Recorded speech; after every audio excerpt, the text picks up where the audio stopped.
Leadership. It's one of the most important qualities that people talk about when I'm on the campaign trail. Does the person that we send back to Washington do what she says she's going to do? Or does she drink the water, or he drink the water, get Potomac fever, and not represent us in Colorado? Folks, this election is about integrity. It is about a record of accomplishments. Do you do what you're going to say you do? Talk is cheap. Do you want to send a true conservative who has a record of accomplishments? That's real leadership. It's not about getting reelected. It's about going back to Washington and doing the right thing for the people of Colorado. Our republic is in jeopardy. We're overspending, and we need somebody strong on the spending issue.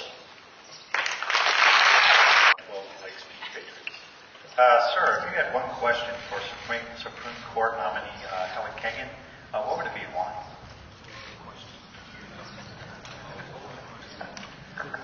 My one question would be fairly simple and straightforward. Will she follow the Constitution?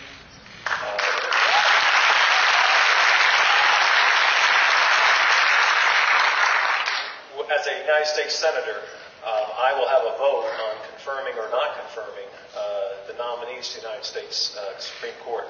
And I have to tell you, I will not vote for anyone that I do not believe is a strict constructionist. Anyone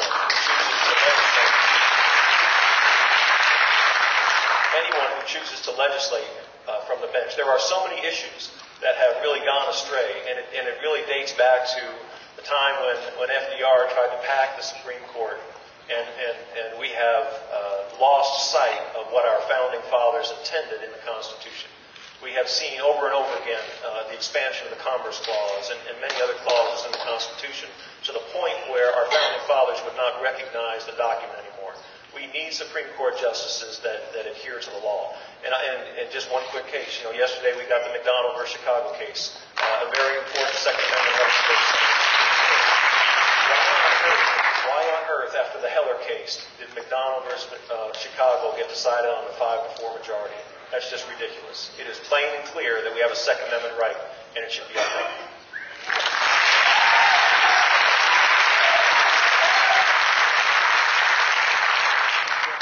One of the most important roles and responsibilities of a United States Senator is the advice and consent responsibility.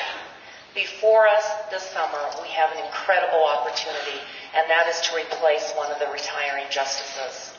Elena Kagan is someone I could not vote for, and I have mentioned that. Elena Kagan has an absolute disregard for the United States military. Her activism. She also does not respect the Second Amendment. And folks, as our framers were writing the Constitution, they had one very big concern, and that was, would there be judicial activists throughout the years? And we are seeing it right now in terms of encroachment on our Second Amendment rights and our First Amendment rights. I do not believe Elena Kagan should be on the United States Supreme Court, and if I were your United States Senator, I would be a no vote in terms of her confirmation.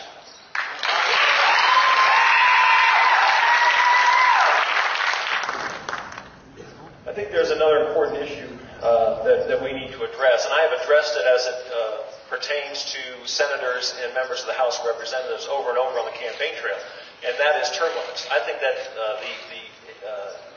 Washington, D.C. is such a corrupting influence that we need to make sure that we don't leave our senators and representatives there too long. The interesting question I'm asked over and over from people on the campaign trail is, what about the Supreme Court?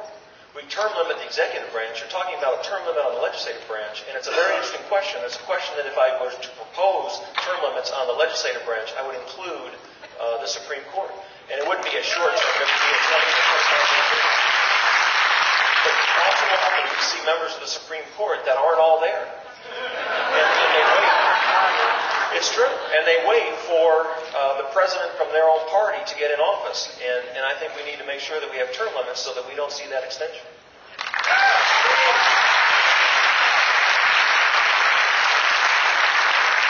Our next question will be Jeff Frank of Americans for Prosperity. He will ask a question to Jane. Great. Several weeks ago, the U.S. Attorney General Eric Holder was at a hearing in the House Judiciary Committee and was asked several times if radical Islamic jihad was responsible for the terrorist attacks. He refused to say it. After 2 minutes of being questioned by a member of Congress, he could not find it in his soul to say that our enemy was radical Islam. And I want to know, Jane Norton, what your view is of this war on terror and this administration, and whether you will stand up toe-to-toe with Eric Holder and up toe-to-toe with Barack Obama. Yes. One of the most frustrating things about this administration is the war on terror. They refuse to even call it the war on terror. They call it an overseas contingency operation. Folks, we are in a war on terror on two fronts, and in Afghanistan, that is the central front on the war of terror. Hopefully some of you have seen my ad. We do not want people to forget that we are in a war against radical jihadists. And I say that we have to stand up and not only prosecute the war, but we have to win the war on terror. And this is one of the differences between my good friend Ken and myself. Last week in the Colorado Statesman, Ken said, I think we need to withdraw our forces from Afghanistan. And folks, I have to tell you, I have exactly the opposite reaction. I do not want to look in the faces of young families of men and women who have died fighting in Afghanistan and say that your sacrifices were for naught. We need to double down in Afghanistan.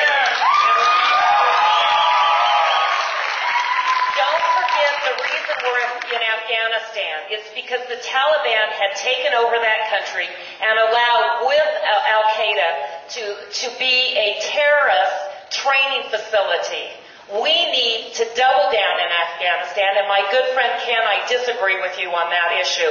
The other thing Ken has said is, quote, we have sent a pretty loud and clear message about what happens when you attack America. I think if the terrorists do not want do any sort of cost-benefit analysis about attacking America, I think we've done a formidable job in terms of what we've done in Afghanistan.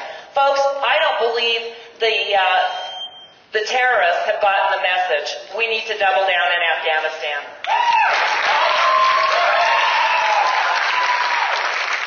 Well, let's talk about that. What I said was we should withdraw from Afghanistan when we have accomplished certain goals. And those goals are making sure that Afghanistan is no longer a safe haven for terrorists, making sure that we have dismantled and disrupted the drug trade in Afghanistan, and making sure that we are promoting regional stability in Central Asia.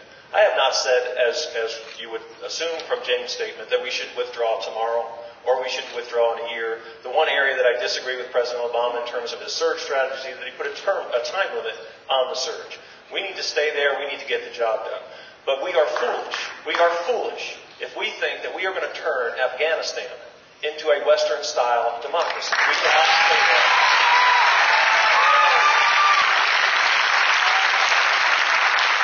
It's great to sit at a debate and talk about how tough you are. This is a personal issue. My son Cody, I would proudly pin his second lieutenant bars on him. I do not want him to waste his life. I don't want his buddies to waste their life. We need to be there. We need to get the job done. But God bless us if we don't give our troops an exit strategy to get back home.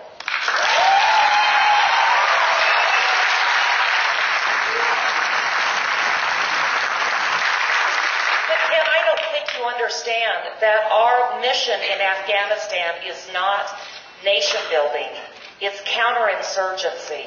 And therefore, we do not need an artificial time frame to get our troops back home. We need to get the job done, and we need to do the kinds of things that will promote a counterinsurgency strategy.